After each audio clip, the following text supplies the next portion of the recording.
మనం చేసేటటువంటి పుణ్యకర్మల యొక్క ఫలితాన్ని భగవంతుడిగా ఎందుకు సమర్పించాలి? ఓం శ్రీ గణేశాయ నమః, శ్రీమాత్రే నమః, శివాయ గురవే నమః, శ్రీకృష్ణ పరబ్రహ్మణే నమః, శ్రీరామాయ నమః, శ్రీ గురుభ్యో నమః. సచ్చిదానందరూపాయ విశ్వోత్పత్యాదిహేతవే తాపత్రయ వినాశాయ శ్రీకృష్ణాయ వయం నమః.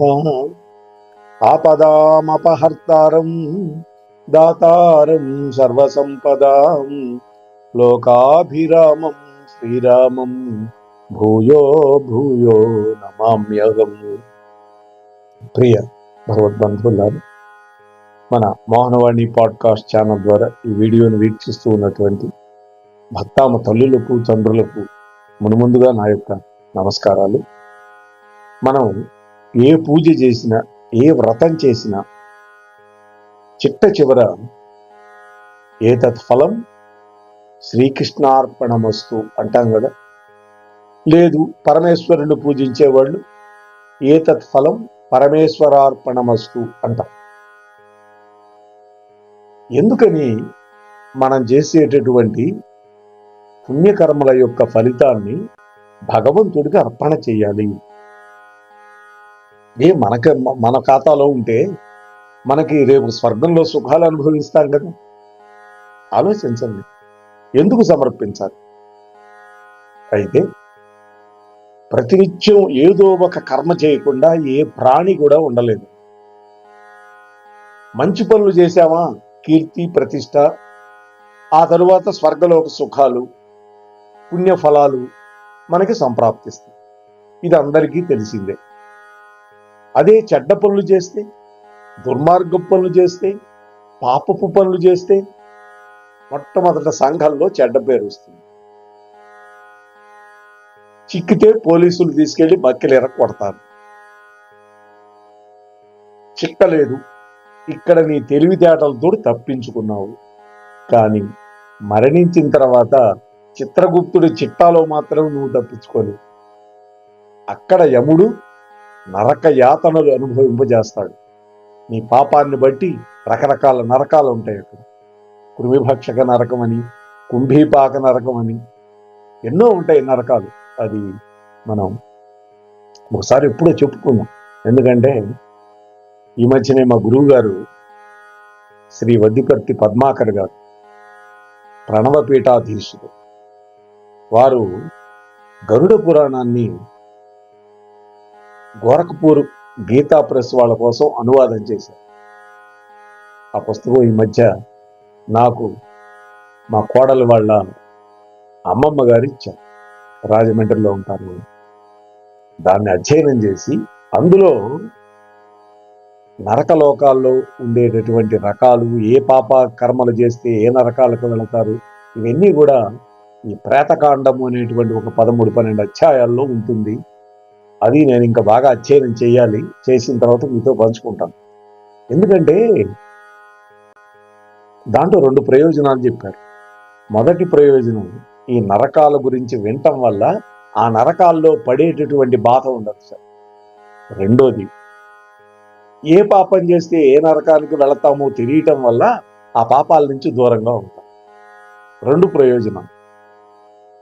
అందుకని నేను అధ్యయనం చేశాక మన ఛానల్లోని పంచుకునే ప్రయత్నం చేస్తాను. సరే, చెడ్డ పనులు చేస్తే నరక యాతన తప్పు. అంటే ఆ పాపానికి ఫలం అనుభవించాలి. ఒకవేళ మరింత ఎక్కువగా ఉంటే ఆ పాపం మరుసటి జన్మకి బదలాయిస్తాడు పరమాత్మ, యమధర్మరాజు. అంటే ప్రారబ్ధ కర్మగా నీ నెత్తిన పెట్టి పంపిస్తాడు. దాన్ని అనుభవించాలి. కాబట్టి ప్రారబ్ధ కర్మని ఎవ్వడూ తప్పించుకోలేదు. అందువల్ల ఏం చేయాలి? మానవ జన్మలో ఉన్నాం కాబట్టి, ఇవన్నీ మనకు తెలుసు కాబట్టి మరింత సంచిత పాపకర్మలు చేయకుండా ఉండాలి. అంటే మరిన్ని యాడ్ చేసుకోకుండా ఉండాలి. సంచితం అంటే ఏంటి? Cumulative, recurring. అయితే ఈ విధంగా పాపం పుణ్యము చేస్తూ ఉంటే ఏమవుతుంది? జీవుడు పాపం ఎక్కువ చేస్తే ముందు నరకంలో పడతాడు, పుణ్యం ఎక్కువగా చేస్తే ముందుగా స్వర్గానికి తీసుకెళ్ళి, అంటే దీనికి 2 విధాలు చెప్పారండి పెద్దలు. పుణ్యం మరింత ఉండి పాపం కొంచెమే ఉంటే ఆ పాపాన్ని ముందు అనుభవింపజేస్తారు. ఆ పాప కర్మలకి శిక్ష అనుభవించిన తర్వాత స్వర్గలోకానికి వెళ్ళిపోతాం కడిగిన ముత్యంలాగా. అదే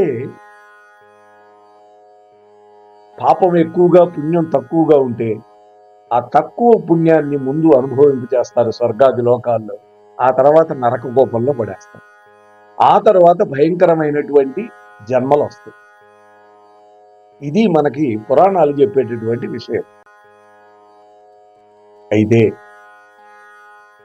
కొంచెం మిగులుస్తారు పుణ్యం కానీ పాపం కానీ.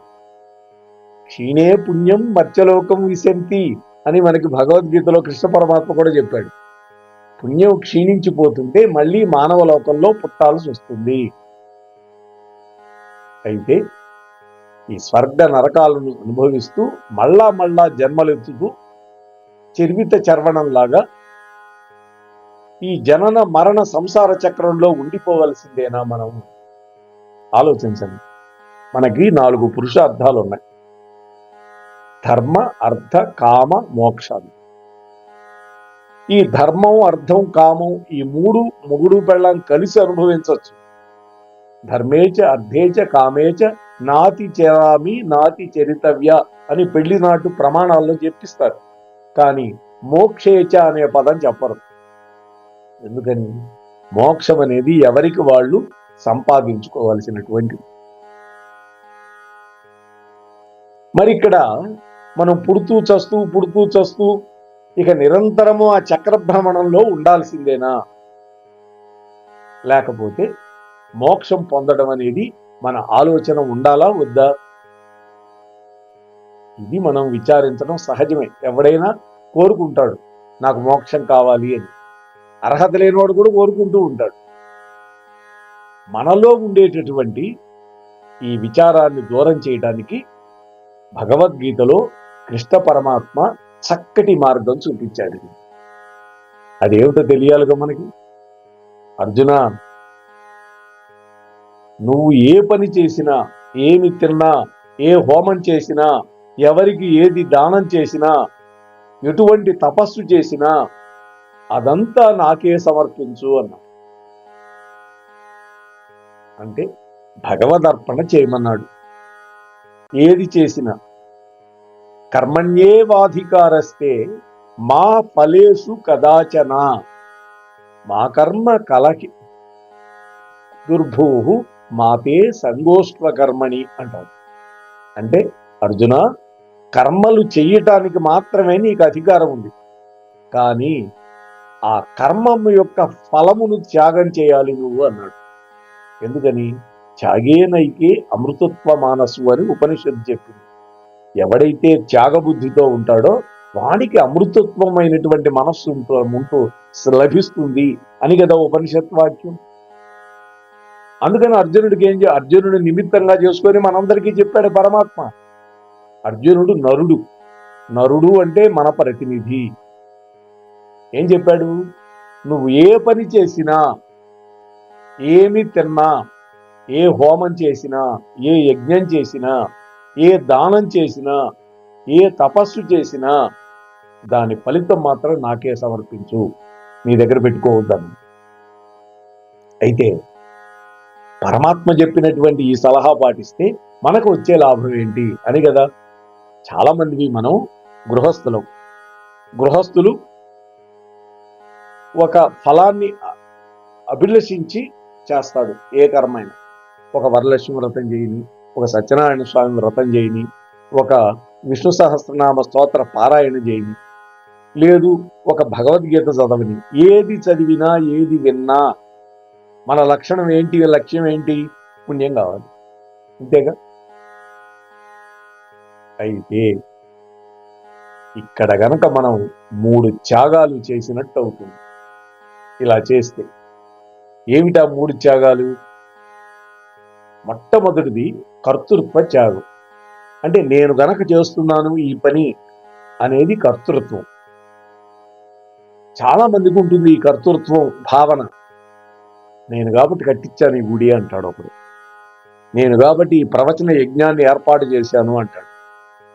ఇంకోడు అంటాడు, నేనున్నాను కాబట్టి ఈ చండీ యాగం జరిగింది, లేకపోతే అసలు ఎవడండి ఇక్కడ అంటాడు. ఇది కర్తృత్వ భావన. అర్జునుడు కూడా అది వదిలిపెట్టమన్నాడు. నువ్వేదో బాణాలు వేస్తున్నావు, వీళ్ళందరూ చూస్తున్నారు అనుకున్నావు, కానీ చిట్ట చివరికి అడిగాడు, బావా నేను బాణం వేస్తున్నాను, కానీ నా బాణం తగిలే లోపే ఒక మహాపురుషుడు శూలంతో గుచ్చి చంపేస్తున్నాడు అని అడిగాడు. ఆయన పరమేశ్వరుడు కాబట్టి నువ్వు నిమిత్త మాత్రుడివే. నిమిత్త మాత్రం భవ సవ్యసాచిన్ అని భగవంతుడు అన్నాడు ఈ మాట భగవద్గీతలో. కాబట్టి మొట్టమొదట మనం చేయాల్సింది కర్తృత్వ త్యాగం. ఇది నేను చేస్తున్నాను అనే మాట మర్చిపోము. అంటే ఇక్కడ ఏమిటి, ఈ పని నేనే చేస్తున్నాను లేదా చేయిస్తున్నాను అనేటువంటి అహంకారాన్ని విడిచిపెట్టాలి. ఏ కర్మ అయినా ఆ భగవంతుడే మన చేత చేయిస్తున్నాడు, ఆ భగవంతుడి చేతిలో నేను ఒక పరిముంటుగా పరికరంగా ఉపయోగపడుతున్నాను అని భావించాలి. ఏం చేసినా సరే భగవదర్పణ భావంతో చేయాలి. ఇలా గనక చేశామా మనం పాపపు పనులు చేయడానికి జంపుతాం, భయం కలుగుతుంది మనలో. కర్మసాక్షి అయినటువంటి భగవంతుని తలుచుకుంటూ ఎల్లప్పుడూ సత్కార్యాలకే పూనుకుంటాం. మనం నిన్న చెప్పుకున్నాం, 18 మంది మనల్ని చూస్తూ ఉంటారని. ఆ స్పృహ మనకుంటే మనం చెడ్డ పనులు చేయం. ఇక రెండోది ఏమిటి, కర్మఫల త్యాగం. ఏమి చేసినా ఇది నా కర్తవ్యం అని చేయాలి. కర్మలు మానుకోకూడదన్నాడు భగవంతుడు. కర్మ ఫలాన్ని మాత్రమే త్యాగం చేయమన్నాడు తప్ప కర్మ చేయకుండా ఉండకూడదు అన్నాడు. సన్యాసి కూడా కర్మ చేయాల్సిందే. కర్మ అంటే పని అండి, అంతేగాని చచ్చిపోయిన తర్వాత చేసేది అనుకునేది. కర్మ అంటే పని అని, దాన్ని ప్రేత కర్మ అని పితృకర్మ అని రకరకాల పేరు. అయితే రెండోది కర్మఫల త్యాగం. ఏం చేసినా ఇది నా కర్తవ్యం అని చెయ్యాలండి, అంతేగాని ఇది చేయడం వల్ల నాకు ఈ ఫలితం వస్తుంది అనేటువంటి ఒక కోరికతో చెయ్యొద్దు అన్నారు. నేనేం చేసినా దాని ఫలం మాత్రం భగవంతుడిదే. ఎందుకని, ఈ ద్రవ్యం నేను సంపాదించడానికి జ్ఞానాన్ని ఇచ్చింది ఆయనే. ఈ సమస్త సృష్టిలోని పదార్థాలన్నీ ఆయనవే. ఆయనవి నేను ఆయనకిచ్చేది ఏమిటి? కాబట్టి నేనేం చేసినా దాని ఫలం మాత్రం ఆ భగవంతుడిదే. అన్నీ భగవత్ కైంకర్య రూపాలే, అన్నీ భగవంతుడి యొక్క విభూతులే అని నమ్మాలి. విభూతి యోగంలో కృష్ణ పరమాత్మ చెప్పాడు, శ్రేష్టమైనటువంటివన్నీ నా రూపాలే అని చెప్పాడు కదా. అదే కదా విభూతి యోగం. విభూతి అంటే వైభవం. ఇంకా మూడోది సంగత్యాగం. ఇది కలియుగంలో మనల్ని బాగా పట్టి పీడించేటటువంటిది. సంగము అంటే ఏమిటి, వస్తువులతో కావచ్చు, మనుషులతో కావచ్చు, లేకపోతే ఒక ఇల్లుతో కావచ్చు. సంఘం, ఇది నాది, ఇది నేనే సంపాదించాను, ఇది నేనే అనుభవించాలి, ఈ పని నేను మాత్రమే చెయ్యాలి, ఈ ఇంట్లో అంతా నా ఇష్ట ప్రకారమే జరగాలి. చూడండి, అలాంటి వాళ్ళు ఇప్పుడు చాలా మంది ఉంటారు. ఇది నా ఆనందం కోసం అని మనం బంధం పెట్టుకోకూడదు. అంత భగవన్ముఖ వికాసం కోసం, ఆ భగవంతుడి యొక్క ఆనందం కోసం నేను చేస్తున్నాను అంటే ఆ భగవంతుడి యొక్క ఆనందమే నా ఆనందం అని మనస్ఫూర్తిగా అనుకోవాలి. పై మాటలు కాదు. పై మాటలు, పై చెబుతేపులు అనుకుంటారు సామెత, దానివల్ల ప్రయోజనం లేదండి. ఈ విధంగా ప్రతి వ్యక్తి కూడా 3 త్యాగాలు చేయాలి. ఈ 3 త్యాగాలు ఎలా చేయాలి అంత తేలిక కాదు కదా. మాటలు చెప్పడం చాలా సులభం అండి. ఏ పని చేసినా ఒక నమస్కారం పెట్టి ఒక్క మాట చెప్పు చాలు. ఏమని, సర్వం శ్రీకృష్ణార్పణమస్తు అను. లేదు నువ్వు ఈశ్వరుడు భక్తుడివి, సర్వం శ్రీ పరమేశ్వరార్పణమస్తు అను. అంతే. అంటే పై విధంగా 3 త్యాగాలను త్రికరణ శుద్ధిగా చేయాలి. ఏమవుతుంది అప్పుడు? చూడండి, మోక్షం రావాలి అంటే పాపం పుణ్యం 2 సున్నా అయిపోవాలి. పాపం ఎలా సున్నా అవుతుంది? నువ్వు చేసే భగవద్ ఆరాధన వల్ల, నువ్వు చేసే దాన ధర్మాల వల్ల, అలాగే నువ్వు వ్యాధి రూపేణ అనుభవించే దాని వల్ల నీ పాపాలు పోతాయి. అంటే పాపం కొంతైనా అనుభవించాల్సిందేనండి. మొత్తం పరమాత్మ తీసేయడు.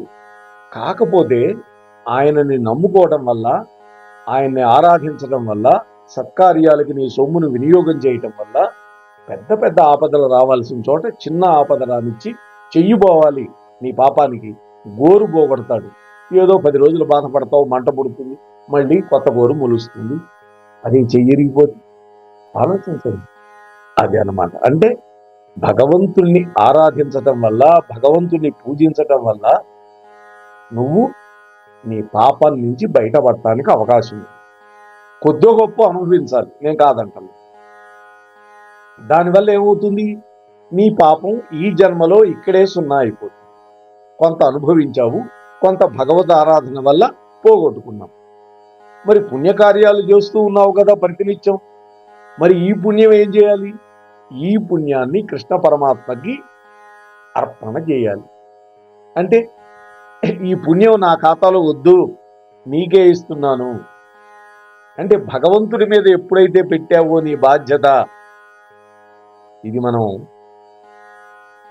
మర్కట కిశోర న్యాయము, మార్జాల కిశోర న్యాయం అని 2 న్యాయాలు ఉన్నాయి. మార్జాల కిశోర న్యాయంలో తల్లి పిల్లల్ని జాగ్రత్తగా పట్టుకొని తీసుకువెళ్ళి అక్కడక్కడ మారుస్తూ ఉంటుంది.